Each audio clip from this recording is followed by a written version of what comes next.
Alright, welcome back to my channel. So today we're gonna solve a problem, house proper. And this is again dynamic programming problem. So we're gonna stick with decision tree and to choose or not to choose, right? So the house proper is not really straightforward description. So I'm just gonna explain myself. So right here I have an array, right? If I choose a number, for example 2 right here, I cannot add the adjacent element with it. I can only add 9 or 3 or 1. Or if I choose 7, I cannot add 9. I can only add 3 or 1. And that's basically it. And then our job is to find a maximum total. So let's say this example 2 right here, I choose 2 right here, and then plus 9 plus the 1 right here, and I have 12, meaning that 12 is the maximum. Yep, that's it. So let me just quickly jump into the drawing and show you how to do this problem. All right, let's get started. Let's say we can choose either of these elements to start. Okay, so I will have a for loop that goes through all of the element in the array, and I will use recursion to do on every single element. Okay, that is how I use to pick every single element, like to find all the possible in this problem. Because in the description it said that how the robber can take whatever elements in here.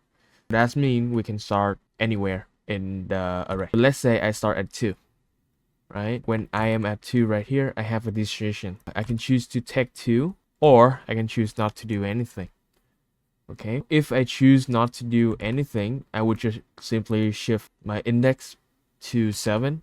But if I choose 2, I have to shift my index to 9 because I don't want to take the adjacency element. I want to take the next one. So if I take 2, I will have an option to, to take 9, would make my totals 11. And another option is just not to take anything, right? So not take anything, and then just move my pointer to the next one. Let's say we are at 11 right here.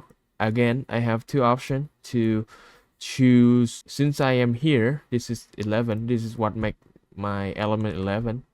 I can choose to take 1, or I choose to do nothing. So if I choose to take 1, I will have 12. If I choose to do nothing, it's gonna stay 11 as it is. From here, so this is my 12, so this is the answer. Okay, let's say I'm not choosing anything and my current pointer is at 0, right? I can either choose to not choosing anything and move my pointer to 9, or I can choose to add 7, right? So in 7 here, I cannot choose 9, so either I will keep 7 stay as it is, or I choose 3, right? So if I choose 3 right here, I will have 10. And then from 10 right here, as you know, I cannot choose the next one. Take this 10. At 7 right here, meaning that I am around 3, but I'm not taking 3. I can add 1 or not adding 1. So 7 in here, or 8, meaning that 8 is right here. So I can either 7 or not 7. So these thing, we have to compare which one of it is the maximum. As you can see, maximum is 12 right here. So this is our decision tree. So let's start coding to see what happened with our code. Okay, let's start it to code it up. As I said, I will go through every single element. So I will have a for loop right here, right? Range of length of mine, and then I will, let's say I have a result right here. Okay, and then my result gonna compare the maximum of itself and whatever the DFS return for me, because I start on every single element, right? So let's say, okay, so in here I'm just gonna return my result just like that. Now I'm gonna start building up my DFS function. So my base case is gonna be when my I pointer is outbound. Let's say when my I pointer is outbound, right? Return length num, meaning that there's nothing to return. I'm just gonna return 0. Okay, and in here I will return the maximum. Now it's gonna be a choose or not choose. So this is when I'm not choose. I'm just gonna skip that and then move on to the next element, or I'm choose it, so I include my current element, and then it's gonna plus with the I plus 2. So next element. Let's run the code to see if it's worked. Okay, so this is worked as expected.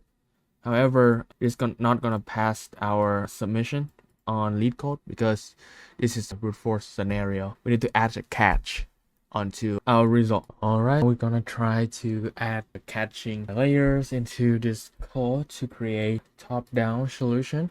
So right here, I'm just gonna simply add a catch. All right, and then I will store my result into that catch, just like that. And then in my DFS function, we'll find that value in the catch, and if that exists, we just simply return my catch. So, right, just basically looks like that. I forgot to return it. Return my catch. All right, and then we see if it's gonna work. Yep. So now we can move on to the bottom-up solution. All right, so now we're gonna do the solution for the bottom up. So this right here is it's just me printing out a catch, so I can easily use it. This is the index right here, and this is the catch that I have, the maximum value that I have. So from this nums right there, I would just have another 0 right here, and I'm just simply say it's 5. Okay, let's say we start, you know, from right to left, next 4 right here. What is the maximum profit that we have, maximum value that we have? Obviously is 1, right? So 1 here to compare with 0, 1 is always gonna be our largest value. So now we move to the 3 right there. So between 1, 3 in here, we're gonna plus with this 0. This 0 in here, meaning that if we are out of here, we get nothing. We get a no profit.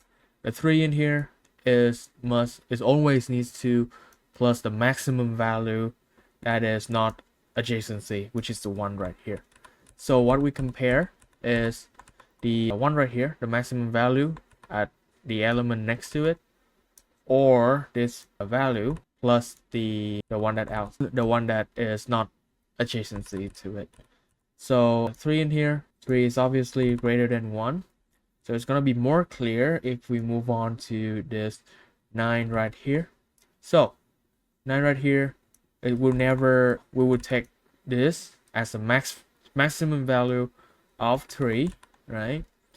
Compare with 9 plus the maximum value of anything like not adjacencies to it. So 9 is gonna be 10 right here. Okay, 9 plus 1 is 10. 10 is greater than 3.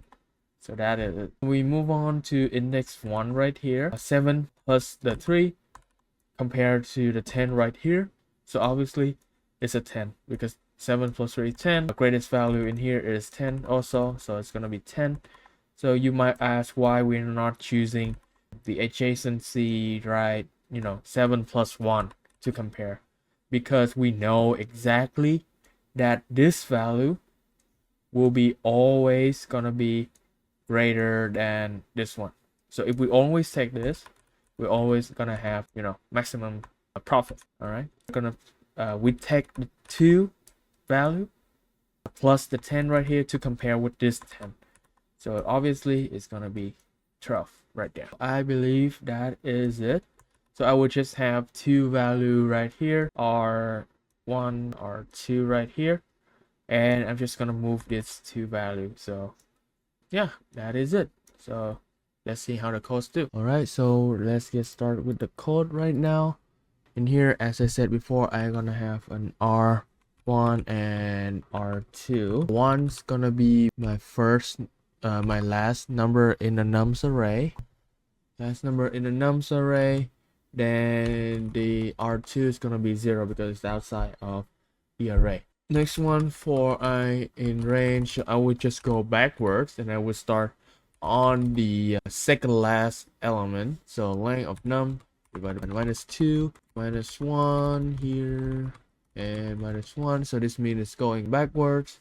Then what I do, I have a temporary variables. That temporary will hold the maximum value of R1 or the current number plus the R2. Whichever is gonna be max, we're gonna store it in the R1. So R1 would be equal to 10, but before that we need to set our R2 equal to R1. Right? In here we just simply return R1 and call it a day. Let's see how it's gonna go. Okay, I have an error here. It should be S, and let's try to run it again. Okay, it's looked good for now. So if you like the solution, hit like and subscribe. It helps the channel a lot.